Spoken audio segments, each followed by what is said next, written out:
Modern medicine is driven by pharmaceutical industry. If they start fixing people naturally, pharmaceutical industry loses money. Doctors are going to be restrained and they're going to be constrained by pharmaceutical industry and the NMC. But we are actually preventive healthcare professionals. We are not constrained by anybody because in India, there is no statutory public healthcare body. This problem is ticking time bomb. The contrary, when people get unhealthy, hospitals make no money. The entire industry is designed by pharmaceutical companies. 65-70% of healthcare system is a private system. Do you really think 90% of the people of this country can use that private healthcare ecosystem? They rely on a public healthcare system that's destroyed. And so those people are dying. I read about you. You actually went through bullying as a kid, right? So was that majorly with regards to your weight, or was it something else? No, it was just the weight and the way I looked, the way I dressed. I was not very outspoken. I was not very confident as a kid. And yeah, so I mean, like in every class, you have those one or two kids who are often mocked, teased upon, and they are often they are targets for everybody to bully them. So I was that punching bag in my school days. Right, got it. And that was that till your later age, later teenagers, for example, till 8th or 10th standard, or it usually stopped when you started losing weight or something like that?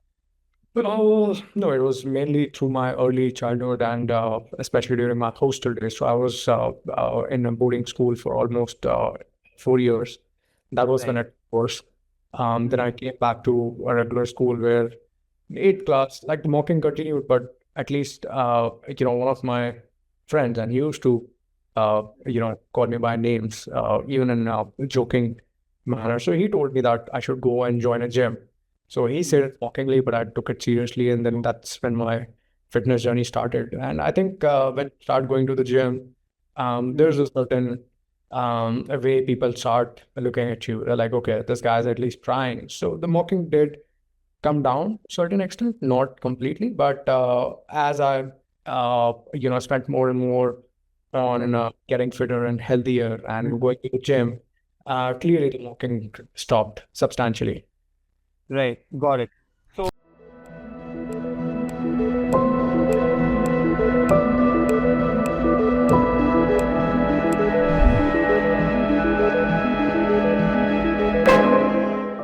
not just a magazine, club for the most intentful builders of India. I know one thing for sure, that like while your corporate job, you had a revenue of 24 to 25 lakh rupees per month, if I'm not wrong. No, not really. Oh, so that information was wrong. So yeah, please. Yeah. No, so when my first job was, I was getting around 14,000 monthly, and then I gradually moved. I think by the time I was in IBM, I was getting around 50,000 in hand. And then I moved to Pune. That's when I started getting 80, 90,000. And then eventually I moved to 1 lakh per month, right? So it's not what my salary was too high. It was somewhere around 13, 14 lakhs per annum. So to your question, like how did I get into entrepreneurship? I never really wanted to get into entrepreneurship because I have no experience. I had no idea. It was like people asking me if I can help them get fit. And I was training them on WhatsApp for free. And it was just fun because, like being in IT, I felt that was a thankless job. I had no identity. I had no, besides, of course, when you work in these large corporates, you're not free to do everything, right? So you do things in a manner. So you're kind of like a modern corporate slave. And so I was one of those corporate slaves because these large corporates, you have no sense of identity. You don't know what impact you're making. And so when I started training people and they started getting results, they started thanking me. And then I became somebody. I'm like, okay, shit, I'm a nobody. But now suddenly, 5 people know me because, they think I'm a somebody. So it gave me an immense feeling of self-respect. And so I just doubled down on it because I was just enjoying it. So I started training people for free. One thing led to another. I wrote a book called Get Shredded. And then I published it online on Facebook for free. We created this group called Squats at the time. And then, 50,000 people joined. And then they started asking questions. So I started conducting seminars on health and fitness. And surprisingly, people showed up. And, one thing led to another. Then a lot of people joined me. And then it was like, okay, I can't train these guys personally. Can we make a platform where, instead of me training people, I can educate people, and then the people I'm educating, they can become fitness coaches, and then they can train people.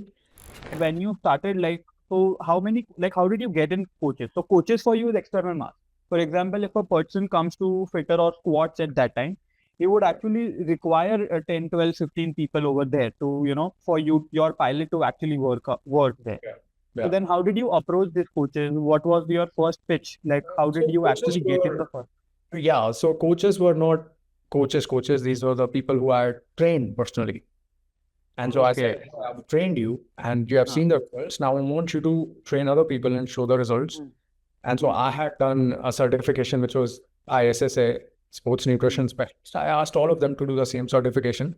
It's an internationally accredited certification. And so they did Right. that over a period of time. And again, this whole thing was working beautifully, because we were the first ones who brought in, mandatory certification courses, mandatory, background check, transparency, trust, accountability, and people were getting results. And we had like a no questions asked refund, money back guarantee, right? So people were very happy. This was the first time they can choose their coaches. If they're not happy, they get their money back. They can change the coaches, and everything was very high end for the time. Like we were the first company in 2016 that launched online fitness coaching, and were really successful, right? Other companies then copied this model. Right. Right. So and so it was also very profitable. I think in the first year itself, we did over $1 million. I think 9 crores something business, wow. right? And so we were heavily investing all of that money back into the business. And so Right. one thing we realized that we are going to need more coaches. And if we are going to need more coaches, we cannot have an external certification because there were certain limitations, right? So we said, let's develop our own body where we are also incorporating the client feedback because, while ISSA might be a great international certification, it was not meeting the needs of our client. Like I train people in a specific manner for them to get results. And so my coach have to train people in a specific manner, right? So we address all of those things in a course. And that's when we launched the INFS beginner and expert course. So then we made it mandatory for people to go through INFS basic and expert courses before they become coaches. Right. Over a period of time, INFS has evolved into education body. It has completed 9 years itself. And now it offers plethora of courses with its top course as INFS diploma, which now takes approximately 18 to 24 months for a person to complete. It's pretty exhaustive. Got it. So let's say if like I am a person who wants to get into fitness, I am not that, let's say I'm not fit to be clear, right? So if I don't want to get into the personal training, I can also like have a course, train myself that how can I actually implement these things also. And that is also a service which Fittr provides through the IRFS courses. Yes. Got it. And every trainer which Fittr recruits also has to have the IRFS certification. Yes. They have to clear the IRFS exam. If somebody says, hey, I don't want to take the INFS course because I feel qualified, then we're like, okay, just get the exam. And so we will not ask you which certification you have done. If you have cleared the INFS exam, then you become an INFS scholar. But the exam is difficult. So I have not come across someone who has been able to clear the exam without going through the course, but that option is there. Got it. Makes sense. Yeah. And like again, coming back to your the journey around after the corporate to actually starting squat. So like who started the first website, or like were you the one who actually coded the website? Did you have any co-founder at that time? Like what was your first team like? How did that actually begin for you? Because like for you, like my all the questions are such because I've read about you that you are an IT professional who then got into fitness. So like making a team, hiring and everything is very new to you at that time, obviously. Right. So like how did that begin? Like from website to hiring to a co-founder, like what was that like? It was all step by step, like because I did the UX UI, and then the next thing was to make the website. So there was this developer called Subaranjan Saha. He was a contract developer from Kolkata and continues to work with us even now. And so he did the first website for Fittr, him and I. And then once we launched the website, we started getting clients into the system. So to handle the clients, then we needed somebody who can address their complaints, address if everything is going well. So me and Rohit were initially handling that. Then we also had other co-founders, Nadir, and then other people were also there. And so they chipped in. And so we all were doing our thing part-time. So they were also doing coaching. They were also coaches, but they were also operating as background operators. And I was not doing coaching. I was like, look, if I have to run this company, I cannot do coaching while it Right. would mean that I will get additional revenue, which all of them were. I was like, I don't want additional revenue. I just want to focus on this. Right. So then I took care of the strategy side of things. And then I had all of these guys. And then gradually, when the load started increasing, we started hiring people. I think one of the first guys we had was Anaga. So he was our first operations guy. And then we had taken up an office, which was around 100 square foot space in Right. Fortaleza, Kalyani Nagar. Then from there, we moved to Cafe Milano. And there we had taken up a 300 square foot place. From there, after 2 years' time, we moved to Platinum Square, where we had taken around 2,400 square feet. And we moved to, next to World Trade Center, we have like a 14,000 square foot entire floor. So everything happened gradually, one by one, bit by bit. And so it's like when we run into a problem, we are really good at solving that problem. And that's what we do. Got it. So we noticed that, as people were getting fitter and healthier and, they adopted better habits, one of the things that we noticed were a lot of people were reversing their chronic issues and fixing Right. their issues. So blood pressure was getting better, people getting off medication, they were conceiving naturally. The diabetes was getting better. They were not on medication anymore. And I also started learning more about biochem, physiology, genetics, immunology, pharmacology. And so I've always been like a learner, right? So, and then my interest shifted towards public health, preventive healthcare. Yeah. Currently, I'm doing global healthcare leadership program from Harvard Medical School for the last 1 year. Right. And then next year onwards, I have planned to do one master's in public health. So I keep on learning, right? Different things. And during this entire thing, and I was also simultaneously, and I'm very active on social media. I check my messages. If people have questions, I answer, right? I love interacting with people. I realize that fitness is, and not just fitness, health is like multi-dimensional. And for a very long time, you looked at doctors, and then you were like, okay, this is what health means. And then as I learned and understood things, that was like, okay, this is an illusion. Doctors are not health; they are sick care professionals, basically. And health is basically when you don't have to go to a doctor, right? When you get sick, you go to a doctor, Right. and if you go to a doctor, that means you are sick. So health is actually when you don't need to go to a doctor. And so a doctor would not be the right person to advise you to not come to a doctor, right? Because there's conflict of interest. And so Correct. then Makes sense. so these people apparently are public healthcare professionals, and they're not doctors. These are different people with different degrees. So for example, somebody in an MPH or master's in public health would actually be a public healthcare professional. Okay, that person would be a public health professional. And as I learned more and more and more, my interest got more towards preventive healthcare. So public health, preventive health, they are more closely associated, and they have more to do in common, as opposed to the sick care industry, which is healthcare professional, which is your sick care professionals, not healthcare professionals, sick care professionals, right? So Correct. as I understood more and more of this, and to some extent, I was like, look, way too many people are getting sick in this country. And as long as we are just treating people who are sick, we'd never be a fix this problem, because the pace at which people are getting sicker is just, it's going exponentially, right? So at some point of time, you're like, why are people getting so sick? Can Right. we prevent them from getting sicker? And that's where the idea of preventive healthcare came in. Right. Like, how do we, and we were already working in this for the last 10 years. We're sitting on a gold mine of insights. You're like, look, you can fix your blood pressure with this. You don't need medication for diabetes. You don't need medication for high blood pressure. You don't need medication to lower your cholesterol. And so when people started enrolling with us, we realized, look, this is good. You are basically not only saving people from harm's way, you are also kind of championing a new way of managing chronic illness, right? Which until now, if you go to a doctor, they'll tell you, hey, you can't reverse your diabetes. A doctor is supposed to say that because that's what the modern medicine compensates them. It makes it mandatory for them to say that because modern medicine is driven by pharmaceutical industry.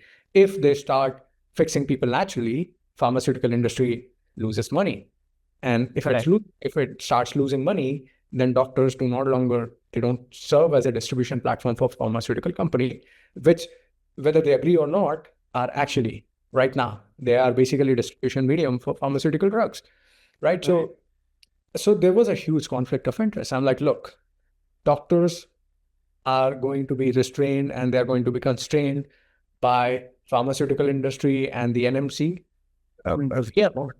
We are actually preventive healthcare professionals, and we are not constrained by NMC. We are not constrained by anybody because in India, there's no statutory public healthcare body.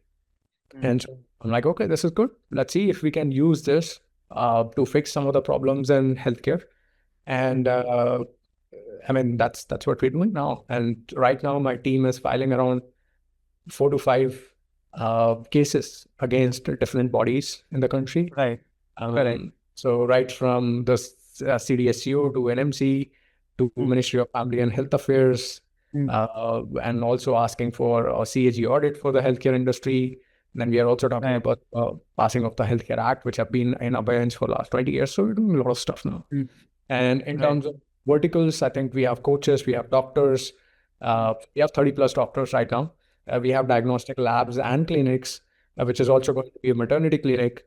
Then we also have wearables, and then we also have weighing scales. We also have gotten into fortified foods, right? So it's an entire ecosystem. And the idea is my customer, who's already been with me for so many years, what else does he need? And can he get all of that in one single platform under one umbrella so that he's not having to need 50 different apps for tracking his workout, for tracking his insurance, for tracking his doctor, for coaches? Can he need just one app? And can that one app be us? And with that singular focus, we started working on building the super app for health. Right. Wow. So it's basically Fittr will become the super app of preventive healthcare. Your main purpose is that a person should not get sick, not that once he gets sick, what he should take. Right? So that's very interesting. But as you rightly mentioned, the entire system is built in a way where you need to get sick, or the healthcare industry would collapse because of from actually pharmaceuticals to doctors to actually hospitals being built, right? Like hospitals is one of the biggest machinery which yields money on a different level. Like if I like to share, so my grandfather had COVID. When he was in hospital, we got a bill which 60% of the bill was like not at all, relevant to the part. So like one of our relatives were actually educated in that way, so that he actually went and he removed things. So like 1,20,000 they just put in because they can charge who will pay them. Basically, because nobody goes and bargains in a hospital, Yeah, exactly. So yeah, that's interesting. So the most interesting part is that you are going against the system and building. So like, how do you feel about that? Because I have read so much around your Instagram. I am very active with your stories. I read whatever you tell, your live. You actually post your lives also after going live. So like how do you, like, you are a person who's fearless. Like, one thing I know about you, your stance is always that, okay, this is wrong, I'll speak about it. I don't care what I think that is the way you think, because I read through your sentences also. It's always like, I don't give a damn, this is wrong and this has to happen, right? And you directly write upon it. So what's your mindset around that? Because for example, you also filed an RTI against the chronic illness report over cervical cancer. Cervical cancer, not chronic illness. Now we have filed RTI in almost every state where there's a cancer registry. So we filed RTI in states, Right. But like one thing I'm asking, being curious, that does it work? Like, are these RTIs being heard upon? So look, RTI is basically important proof when you have to use the proof in front of the court. right? So when you are presenting facts in front of the court, you need to have validated facts. So when you quote numbers, okay, look, there's no mortality data, and the cancer registries are now they don't have mortality data, and all these cervical cancer deaths basically it's a hyperbole. These are not real deaths. These numbers are fake and modern and estimates. So when the RTI is filed and the corresponding ICMR or NCDIR, when they revert back, they reply back with something, and that something becomes a basis for a much stronger argument in the Supreme Court or any court for that matter. Right. It's like if all these activities or initiatives, are they something which is very personal to you, or does it also relate with Fittr? Well, I mean, look, these are all my personal things, but I'm in a place where, like my team is aligned. So what is good for me is also, I would like to think so it is good for Fittr also, because I'm not just thinking personally as in, I have no, I'm a person of simple means, simple desires, and I want simple stuff in life, right? So it's not like I'm going to take money and go to some country. That's pretty clear. What do you think? Why there's no statutory body for public healthcare? Public healthcare, yeah, correct. I'll correct myself. It's public healthcare. There's no statutory body for public healthcare. What do you think? Why is there any certain purpose which it is serving that there's no statutory body, or do you think there should be one statutory body? Yeah, of course. Without a statutory body, you are not going to fix this problem. This problem is a ticking time bomb. People are already, see, today 65-70% of healthcare system is a private system. Do you really think 90% of the people of this country can, use that private healthcare ecosystem? They can't. They rely on a public healthcare system which is completely decimated. It's destroyed. And so those people are dying. And for them, they only approach a private healthcare setup when there's a life-threatening condition or a terminal illness for which they have to literally sell their entire property. Right. 2023 report, 7% Indians slide into poverty because of healthcare cost. Right. So it's terrible. Like every year, if you have crores of people basically just sliding into poverty, and we are not a very good, well-to-do country. We are already a developing country. And over the last few years, of course, your GDP has gone up. But if you look at the per capita income, it has gone down. It's gone down, correct. It's gone down. And if you don't look at, average per capita income, you look at median, and you look at the bottom 1%, bottom 50%, that's when you see the stark reality of what's happening. See, what's happening is the average is always getting skewed by these billionaires whose wealths are rising by 500 and 1,000%. So it's like you have a class of 10 students and, you have, 2 students who are getting 10 out of 10, and the rest of the students are getting 1 each. And for some reason, you feel that the class is doing well because everybody is scoring above 5. Well, that's average. Correct. That's average. Right. The median is 1. So you see the stark reality. Today, 1% people, top 1% people in India own 45% of wealth in the country. Right. Top 1% own 50% of the overall wealth in the country. Right? Which leaves so little for the 99%. Right. Makes sense. So, building upon that, I would like to ask you one question that, you are building in preventive healthcare, but there are many aspects to the entire healthcare ecosystem, the good healthcare ecosystem, not the sick care business, but the other part of the healthcare. You would think that a person who is interested in healthcare or stands at a position where they can build well in healthcare should actually build. Yes, they should continue to build. See, we'll always need hospitals. We'll always need doctors. We'll always need good facilities. Having said this, I think we can cut down on a lot of these things if we can actually start working on public healthcare initiatives and preventive healthcare measures. For example, just asking people to walk more, and they can't walk if there's khaddas on the road, right? People need good spaces. They need parks. Need leaders who they can look up to, not like fat netas who are like not even properly graduated. We don't need those people leading this country, right? So all of those things have to change. Then we have to provide clean water.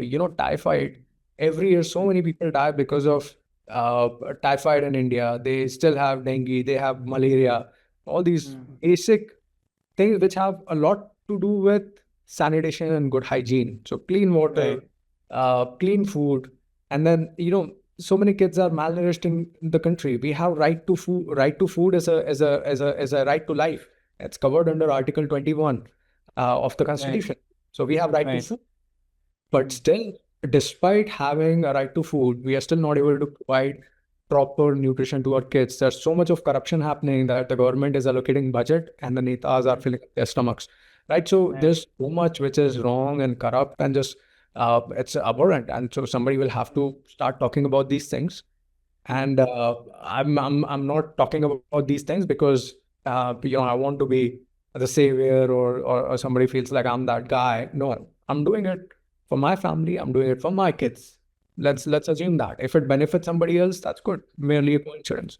But I'm not doing it for anybody. I'm doing it for my family, my kids, and hopefully they will also do it for their family and their kids. If I'm not wrong, the first investor of Fittr was Sunil Shetty, right, who actually ended up becoming a mentor, plus he invested a certain amount of capital into Fittr. So how was that like? Did Sunil Shetty approach you himself, or like was that a very natural collaboration? So it was more of a, you can say it was kismet, or you can say it was like destined to be. So we were making a series called Transformation Wars, where we put 12 people in a live house, like a Big Boss kind of a show. And then we thought that it would be nice if Anna were to host that show, like a Big Boss format, right? So we took the idea to him. Obviously, he didn't follow through with the idea, but then he started asking about the company, and we were doing some 30 crores or in revenue at that time. And so he's like, this is interesting, let me join you guys. And so he joined us, and that's how it happened. And then later on, we had Sakal Group. They invested some 50 lakhs. For a period of time, then they exited with a 5x or 6x, I don't know. And we had Sequoia. So before Sequoia, I got into Y Combinator, a W2020 batch, winter 2020 batch. So I went there, came back because I didn't like it. So I quit it halfway. In the first 4 weeks itself, I quit. And then I came here, then Sequoia happened.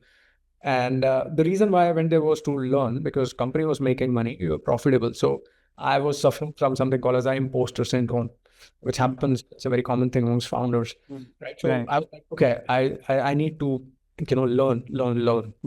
And so I was like, okay, let's see if I can get through YC. I'll go and learn there. And then first month, I was like, okay, maybe something interesting will happen. It was all about just pitching to investors. I'm like, I don't need to pitch to investors. I need to learn how to manage my business. So then I quit, I back, and then Sequoia happened. Sequoia taught us a lot of things. It was a pretty intensive 3 months, 6 months program, and learned a lot about business. A lot of things, like all the business I know, the new things about business that I learned. Sequoia played a very big role in that. And then it was during COVID. We grew by 80% because of the tailwinds first, and then we raised our Series A. Because it was like growth at all cost kind of a thing at the time. And it was also my very new thing which was happening. This was like a very different phase. So as a founder, I was just listening to everybody, because it's the first time I raised funds, and there was like, okay, now you have to raise the next round, then we have to raise the next round, and so on. So I was in that zone. And so we grew, and then we started losing money, and suddenly the tailwinds changed into headwinds. Everybody started going back to the gym. Online revenue flattened, and we had already scaled up marketing, right? So we started losing money, and then investors pulled back. And so this would be, I think, post-COVID. When Series A, then I struggled to go for Series B, and we were losing money. So 2 years, we had like huge losses, and then everybody had kind of written us off, and they were. This was the year? 2022. Yeah. Okay. Yeah. Please continue. Everybody was like, I don't think these guys will survive. And luckily, we met Nitin Kamath, and then he wrote she told me if we can turn this thing around. And I wrote like a very big emotional email. And then I told that this is who I am, and I'll not quit. I'm doing it for the right reason. And so he then invested in the company. Then he again invested in the company. So we raised around 7 million from Rain Matter, and they've been amazing partners. We've turned everything around. We've now started growing back. We were profitable last year, profitable this year, and hopefully we will do IPO in the next coming 2 years, I guess. 2027, 2020, 2028 early, I think we should be filing for the IPO. Yeah. Got it. In claims, if people are smart, they would see that our incentives are aligned with people's health. When people get healthy, we make more money. On the contrary, when people get unhealthy, hospitals make more money, right? So if there was an incentive misalignment problem in healthcare industry, the sick care industry, here the incentives are perfectly aligned. We make money when you get healthier. Correct. And we make money when you stay healthier. In the hospital, sick care industry, they make money when you get sicker and sicker and sicker. Correct. Technically, people should spend more money towards the preventive healthcare than the other part of the healthcare industry. But they're doing the exact opposite because, correct. People don't think logically. Makes sense. Correct. But that is very interesting you told. Like, for example, when you also started figuring out healthcare, you first thought that doctors are something where you go. But then you realize that there's a conflict of interest. Why would a doctor actually tell me that do this and you won't be able to come to me? That's actually not beneficial to him. Yeah, they make sense. That does make sense. That's why they are on a PDIPD basis. They get paid for volume. So more number of patients means they make more money. And so more number of patients means that they have to cut short time for each patient, and the shortest possible time. You can't talk about health. You can't talk about lifestyle intervention. You can only prescribe them a pill, which works perfectly fine for pharmaceutical industry. Yeah. The entire chain is designed to... OPD, IPD, this entire industry is designed by pharmaceutical companies. Makes sense. So if you could, just put some light upon that, like how was that journey like? How have your co-founders along the journey been, and what are your thoughts? How was your thought process evolved around? Right. So my core partners are still with me. The two women who were there, they're still very good friends. They have moved on, but they are extremely good friends. I still consider them at my mentors, my gurus. And so Jo was here until 6 months back, right? So now she's taken a sabbatical, and now she has decided to follow through her spiritual journey because, I think she was more into it. So, and she does not need money. She was doing it for passion. She comes from a well-to-do family. So she followed a passion. She built this for 10 years, and now she wants to go back into spiritual journey. Same happened with Sonal. She is into creative field now. She is doing her own shows and stuff. And Rohit and Bala, they are still with me. We are as close as we were 10 years back. So surprisingly, thankfully, it has never gotten to a point where we had to part with. And so that way, I think I'm blessed to have such amazing, good co-founders and even early employees. We have so many early employees who've been with us for almost 10 years. Yeah. Wow. That's great. In a time of, high attrition in startups, you're able to actually retain the core people with you. That actually resonates, right? Got it. Yeah. Not everybody, but I think the people who mattered, they stayed back. Yes. So that's that. Not everybody stayed, but the people, like I said, the people who mattered, they stayed back, and that's all that matters. So yeah. Fair enough. Got it. Got your point. So, Jitendra, last thing, that our magazine is also it's read by the founder community and investor community. So, our magazine is a usual at the, you might have seen it in case, you might have seen it at the Zero, the office. It's a very, our magazine is also there at the Bloom, Excel, and different other venture capital firms it goes in, right? So, if there's anything you just want to, because we have a section in the article, in which we'll put, just for the VC. So if they want to just skim through it and, read something which is important, then they can go through it, right? So if there's anything you'd like to mention to the venture capital firms or any investors in general, please go for it. No, I have nothing to say to them. Like, I'm glad that, investors believed in Fittr, and I'm glad that I'm able to generate wealth for them. But at the same time, I'm glad that they're allowing me to run Fittr the way I deem fit, and hopefully they'll continue to let me do that. That's in the best interest for them.